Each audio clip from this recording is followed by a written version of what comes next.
K-culture help you cope during this pandemic? During quarantine, I did Minwa or Korean folk art. During the quarantine, I almost lost an arm trying to make the Dalgona coffee craze. I danced to K-pop songs to stay fit. I could catch up with the latest episode of Running Man. I rewarded myself with a lot of merchandise. I've contributed a lot of articles to Korea.net and KCC, and right now I'm doing another one. During this quarantine, I tried the 10-step Korean skincare routine. And I've been practicing my Korean skills with my friend Jessica. 안녕, 나 다음에 보고 있었어. 다른 게 아니라 오늘 한국어 연습하고 싶어서 연락했어. 그래? 그러자.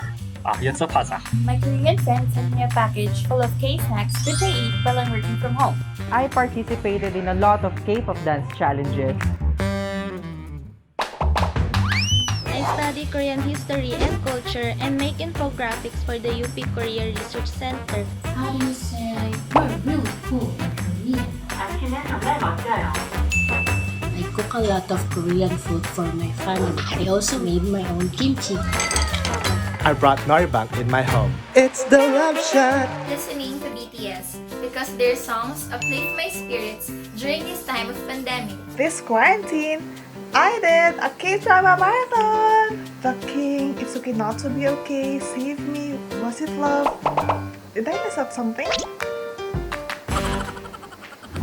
Korea at Home is a K-culture campaign of the Korean Cultural Center in the Philippines, which will feed your eyes with educational, entertaining, and informative Korean contents while you are staying in the comfort of your homes. For the month of August, KCC Philippines brought out the K-culture enthusiasts in you through our first monthly contest, the Korea at Home Photo and Essay Contest, Coping with Quarantine K Edition.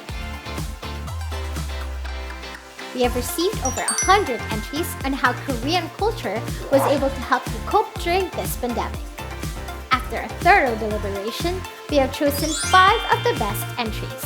So let's go and take a look at all the winners.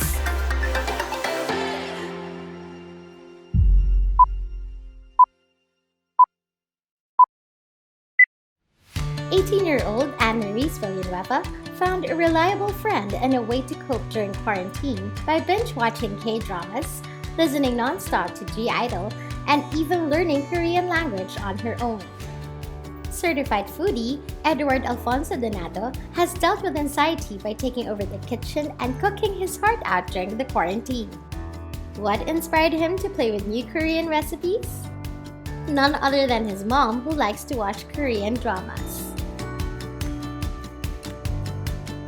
A proud Hallyu fan for 9 years now, China May Libuno accounts her renewed passion for the arts and design to Korean pop culture. Soon as things get better, she hopes to be given the chance to showcase her talents in Korea. For now though, she's grateful to Korean culture contents as they kept her sane and has drawn her closer to her family. In the midst of the pandemic, Mark Anthony Cabigas' love and connection to Korea deepened because of Korean public diplomacy. His experience allowed him to realize that loving K-culture need not be expensive. Korean ballads also helped him battle sleeplessness and anxiety. For Noelle Ann Kubaku, recreating Korean recipes is both a challenging and a fun learning experience. As she read more about Korean food recipes on the internet, she also began to crave for more knowledge about Korea's food culture and industry. Congratulations to all the winners and 감사합니다 to all the participants who shared their stories. If you fail to win today, don't lose hope since we still have a lot of events and contests in store for you for the month of September. Make sure to follow and subscribe the KCCPH official social media accounts to keep yourself updated on our next Korea at Home contests and other KCC events. And we will bring Korea to you through Korea at Home. Please send a lot of love to K-Culture. 안녕 친구들!